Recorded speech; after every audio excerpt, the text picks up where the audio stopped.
Mas eu tinha Bíblias, eu já seguia uma vida assim com Deus.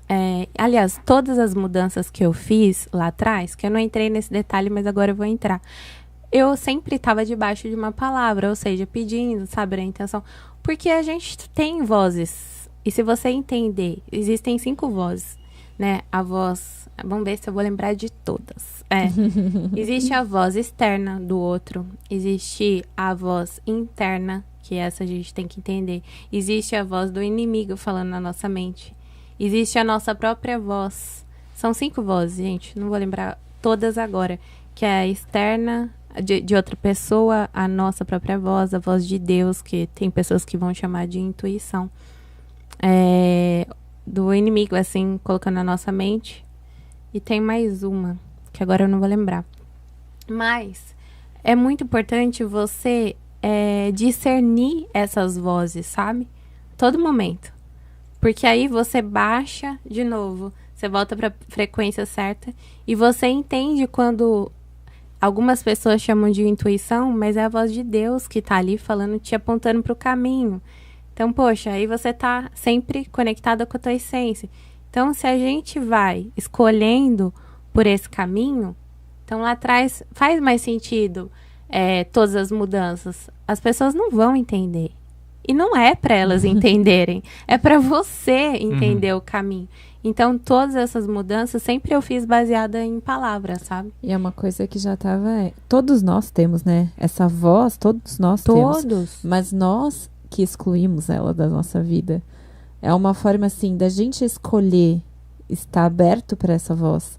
E muitas vezes a gente vive no automático e se fecha para essa voz. E quando a gente se conecta com essa voz, tudo faz sentido. Vou falar assim, ó. Às vezes a gente tá no volume baixo, porque são tantos ruídos externos que a gente não vai conseguir ouvir a voz de Deus, entende?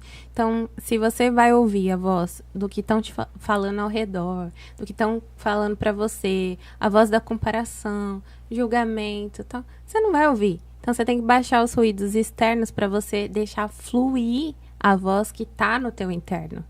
E aí, isso é algo que sempre me perguntam. Como você ouve a voz de Deus, tal, nanana. Você, um pai e uma mãe, o filho ouve a voz do pai e já sabe, né? Desde a barriga, já identifica. Então, olha ali, a mãe já tá falando com a criança já na barriga.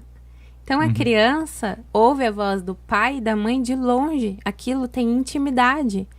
Como é que você quer perceber qual é a voz de Deus se você não tem intimidade com Deus?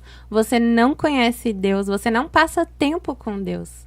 E tudo é a gente passar um tempo, a gente dedicar um tempo. E uma dica boa, né? É a gente sempre pensar, tudo que te traz paz, tudo que te traz, assim, tranquilidade, é essa voz. A voz de Deus é uma voz, realmente, ela te traz paz. Isso é um princípio, assim, pra seguir, né? É a paz que transcende todo e qualquer entendimento. Não é uma paz comum do mundo, é uma paz que transcende mesmo. Para você acessar isso, você precisa baixar os ruídos externos e passar tempo, querer, desejar, abrir o coração, pedir para que... essa semana até, eu tive um momento assim com Deus em casa. E, gente, eu ouvi, não era baixo não, porque é muito doido eu ouvir isso num podcast. Que a voz de Deus, normalmente, Deus fala com cada um de maneiras diferentes, entendeu? Cada um tem o seu jeito. Às vezes vai falar através de pessoas, às vezes a gente vai ler um versículo, às vezes a gente vai ouvir essa voz que tem mansidão. E às vezes a gente vai até confundir, poxa, essa voz é da minha mente, que é a voz da mente, ou realmente a voz de Deus?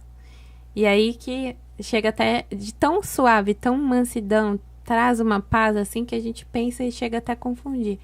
Mas eu já cheguei a ouvir a voz de Deus, tipo assim, forte, gritando, sabe? Como se fosse, tipo, acorda, menina, pra tal coisa. Eu falo, meu Deus. Aí chora, enfim. É uma trajetória, né, que você vai indo. Mas voltando lá, não é questão de a religiosidade que barra isso, sabe? Mas todos nós, seres humanos, se a gente entender e buscar nossa essência, que a gente é corpo, mente e espírito, ou seja, não dá para viver só aqui olhando para as coisas materiais. Não dá para achar que tudo é só na alma ou mente, como as pessoas falam, você precisa entender tua fonte, que é a conexão espiritual. Quando você alinhar os três, pronto. Coisas extraordinárias e sobrenaturais começam a ser vividas pela pessoa.